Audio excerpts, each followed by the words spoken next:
اعوذ باللہ من الشیطان الرجیم بسم اللہ الرحمن الرحیم۔ ناظرین اکرام، آپ کا میزبان ابن حسن آپ کو خوش آمدید کہتا ہے۔ آج ہم دو تین موضوع پہ مختصر سی گفتگو کریں گے۔ پہلا موضوع تو یہ ہے کہ جس معاشرے کے حکمران جھوٹے، منافق، بد دیانت، خائن ہوں، وہ ملک ریاست زیادہ دیر تک قائم نہیں رہ سکتی۔ اور یہ بات مجھے اس لیے کہنی پڑ رہی ہے کہ جس تسلسل سے، جس تواتر سے ہمارے محترم وزیر اعظم صاحب اور پنجاب کے وزیر اعلیٰ صاحب جھوٹ بول رہے ہیں، منافقت کر رہے ہیں، دروغ گوئی سے کام لے رہے ہیں، الامان الحفیظ، ایسا کبھی کسی ڈکٹیٹر نے بھی ایسا کام نہیں کیا ہوگا۔ بلکہ پاکستان کی تاریخ میں اتنا جھوٹ، اتنی منافقت، اتنا ڈس انفارمیشن شاید کبھی نہ پھیلائی گئی ہو حکومتی سطح پہ، ریاستی سطح پہ، جتنی اب ہے۔ میں چیلنج کرتا ہوں وزیر اعلیٰ پنجاب اور وزیر اعظم پاکستان، دونوں محترم ہستیوں کو، آئیں میرے ساتھ ٹی وی پہ بیٹھیں، ہم تینوں قرآن پہ ہاتھ رکھتے ہیں۔ میں قرآن پہ ہاتھ رکھ کے ثابت کروں گا ساری قوم کے سامنے کہ آپ جھوٹے ہیں، آپ منافق ہیں، آپ ریاکار ہیں، اور آپ مجھے ثابت کریں کہ میں غلط بیانی کر رہا ہوں تو اسی وقت میرا سر کاٹ دیا جائے۔ اگر میں ثابت ہو جاؤں قوم کے سامنے کہ میں آپ پہ الزام لگا رہا ہوں، الزام تراشی کر رہا ہوں۔ آپ ٹی وی بیانات میں، جلسے جلوسوں میں، تقاریر میں کہتے ہیں تمام سیاسی جماعتوں کو ایک سی سہولت ہے اپنی الیکشن کمپین چلانے کی، اپنے ووٹ مانگنے کی، تو کہاں ہے؟ لمحہ موجود تک ایسا نہیں ہے۔ جو ناپسندیدہ سیاسی جماعت ہے، اس کے جو ممبران ہیں، اس کے جو ووٹر ہیں، لمحہ موجود تک ان پہ عرصہ حیات تنگ کیا جا رہا ہے۔ میرا ایک ادنا سوال ہے، جو مطلوب جماعت ہے جس کو آپ دہشت گرد کہتے ہیں، وہ 80% جو پاکستان کی آبادی پہ مشتمل ہے، اس کو آپ دہشت گرد باغی کہتے ہیں، اسے آپ غدار کہتے ہیں۔ کیا اس کے پاس اتنے سے پیسے نہیں کہ وہ اپنے 2-4 جھنڈے لگا لیں؟ لاہور میں، باقی شہروں میں نون لیگ کے تو بے شمار جھنڈے، پوسٹر نظر آتے ہیں۔ کیا اس سیاسی جماعت کا کوئی جھنڈا، کوئی پوسٹر کہیں نظر آتا ہے؟ کیا وہ اتنے گئے گزرے ہیں کہ وہ 1-2 جھنڈے، 1-2 پوسٹر نہیں لگا سکتے؟ یہ ہے ریاستی بربریت، حکومتی بربریت، جس کے ذریعہ وہ 80% عوام کو دبا رہے ہیں، دیوار کے ساتھ لگا رہے ہیں۔ اب اس سے آگے بڑھتے ہیں۔ پہلے تو میری بیگم، جو خدا کے بعد میرا سب سے مضبوط وفادار ساتھی ہے، اور میرے بچے، میرا خدا ہی ہے، یہ تو دنیاوی جعلی سارے ہیں۔ وہ مجھے روکتے رہے کہ ویڈیو نہ کرو، لکھو نہ، تو میں لکھتا رہا۔ پھر ان کو میں نے طریق سے مثالیں دی کہ حق بولنے والوں کے ساتھ، سچ بولنے والوں کے ساتھ جو کچھ ہوا، خواتین کے ساتھ جو کچھ ہوا، اور میں نے تو اپنا سب کچھ داؤ پہ لگا دیا ہے۔ مجھے اگر سب سے زیادہ قیمتی چیز ہے تو میری بیگم اور میری بچیوں کی عزت ہے۔ تو کوئی ظالم مجھے یہ سب پڑھانا چاہتا ہے، اس سے نصیحت دینا چاہتا ہے، تو میرا تو خدا سے وعدہ ہے، میں سچ بولنے سے نہیں رکوں گا۔ ہاں، بات آ رہی تھی میرا باپ، میرے تائے، میرے مامے تو نہیں رہے جو سب سے زیادہ انسان کے ہمدرد ہوتے ہیں۔ اب میرے بڑے بھائی ہیں۔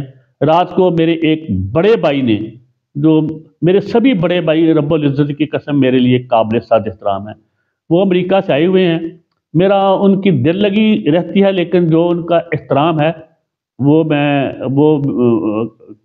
بیان سے باہر ہے۔ انہوں نے میرے آگے ہاتھ جوڑے کہ ویڈیو نہ کرو، تو مجھے اتنی شرمساری آئی کہ میں آپ کو بتا نہیں سکتا، اور میں ان سے شرمندہ ہوں کہ میں ان سے وعدہ کر کے اس وقت بھی جھوٹا وعدہ کیا تھا، میں پھر ویڈیو کر رہا ہوں، اور جب تک رب العزت مجھے توفیق دے گا میں اپنے قلم سے سچ لکھتا رہوں گا، اپنی زبان سے سچ کہتا رہوں گا. اور کیوں کہتا رہوں گا؟ مجھے عزیز ہے یہ دھرتی، میرے جیسے 24-26 کروڑ غلام، ان کی آنے والی نسلیں، ان کا مستقبل مجھے ہر چیز سے مقدم ہے عزیز. تو پھر سچ کہنے کی قیمت تو ادا کرنی ہی پڑتی ہے.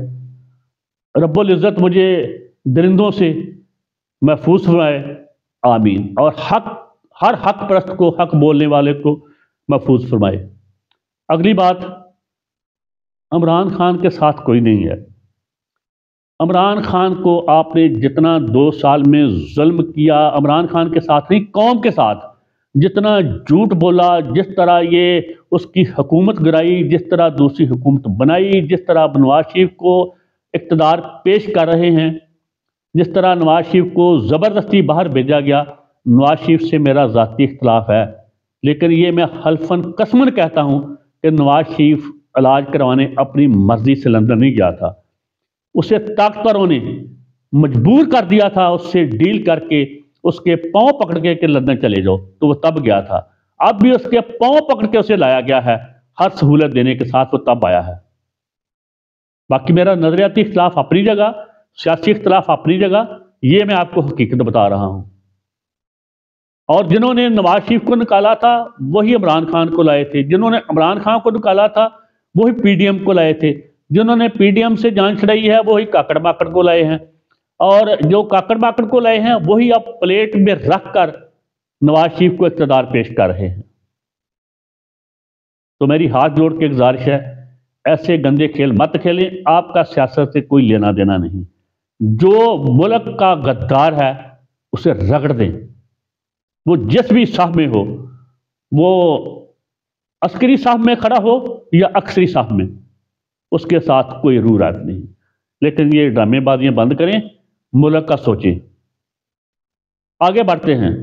ہاں، وہ میں کہہ رہا تھا عمران خان سے کسی کو کوئی لینا دینا نہیں، ہمیں نہ کسی کو. عمران خان کو آپ نے استعارہ بنا دیا ہے عوام پہ ظلم جبر ستم کرنے سے، جو کئی دہائیوں سے آپ کرتے آ رہے ہیں. جو اقتدار پہ بدماشیاں قائم ہے اس نے، جس طرح ملک کو لوٹ کھسوٹ کرتے رہے ہیں، جس طرح ملک کا دیوالیہ نکالا ہے، جس طرح معاشی دہشت گردی کی گئی، جس طرح عوام کے حقوق دبائے گئے، شخصی آزادی دبائی گئی، اب تک ملک کو، عوام کو غلام رکھا. عمران خان نے تو وہ نعرہ دیا کہ آپ کے ساتھ یہ ہو رہا ہے، اور عمران خان کو اب صرف استعارہ کے طور پہ لوگ استعمال کرتے ہیں، اگر میں بھی کرتا ہوں تو. وگرنہ مجھے ہر چیز سے مقدم یہ دھرتی ہے، میرے جیسے 24-26 کروڑ غلام ہیں. ہمیں کوئی لینا دینا نہیں نواز شریف سے، عمران خان سے، جنرل عاصم منیر صاحب سے، جنرل DGI سے، وزیر اعظم کاکڑ ماکڑ سے، صدر دندان ساز سے، یا کسی سپیکر سے، وہ جو بے ضمیر سا سپیکر ہے، کیا ہے وہ، سینٹ کا چیئرمین ہے، یا کوئی اور ہو. ہمیں ان سے کچھ لینا دینا نہیں.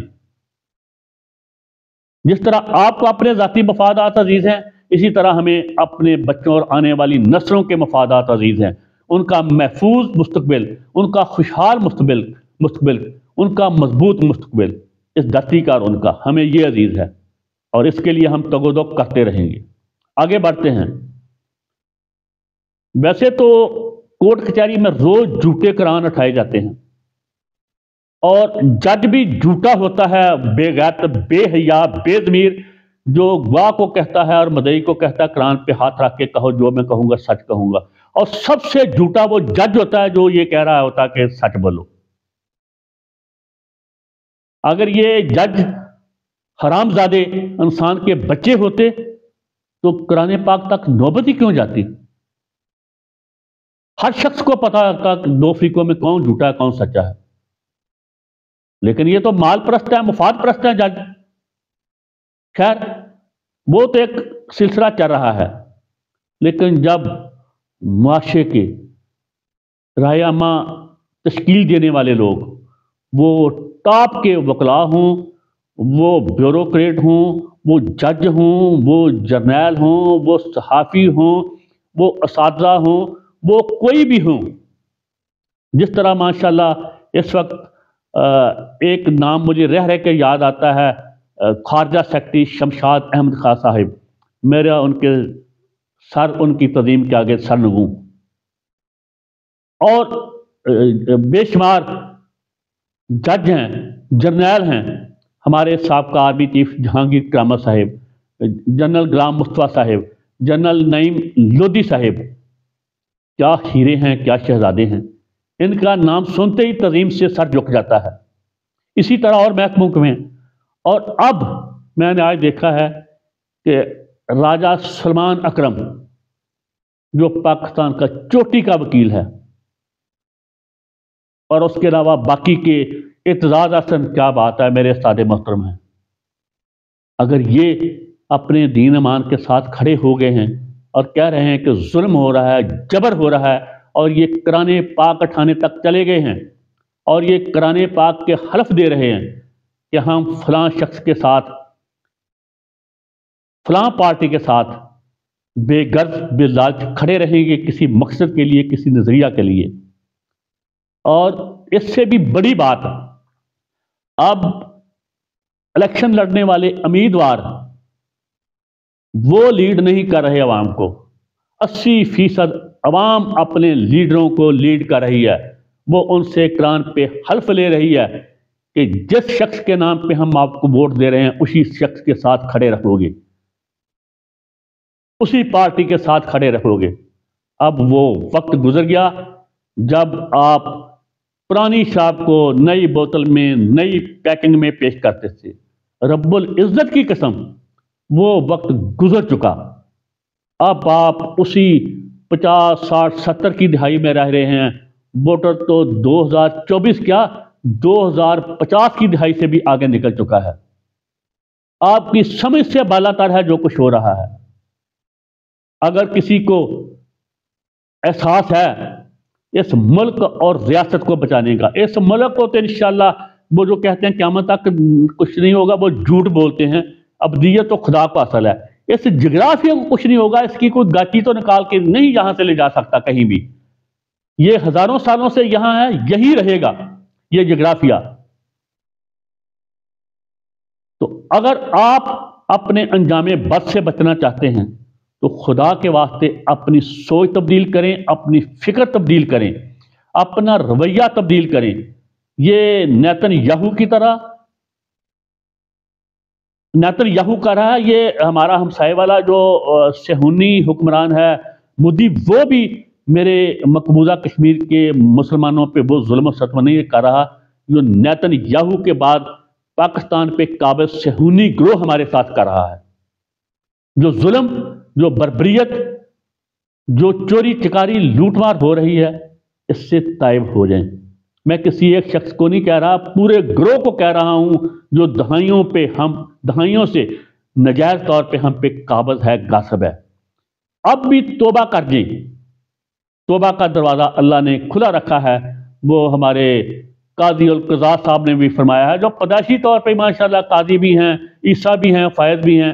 عیسیٰ ہیں تو پھر اب ہو کیوں نہیں جاتا وہ جو کچھ ہونا ہے؟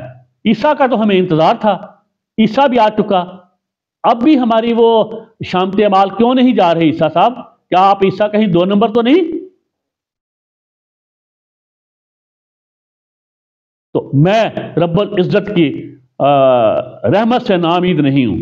انشاءاللہ ہم 24 کروڑ بھیڑ بکریاں اور یہ دھرتی ان ظالم درندوں سے آزاد ہوگی، خوشحال ہوگی، مضبوط ہوگی، مستحکم ہوگی۔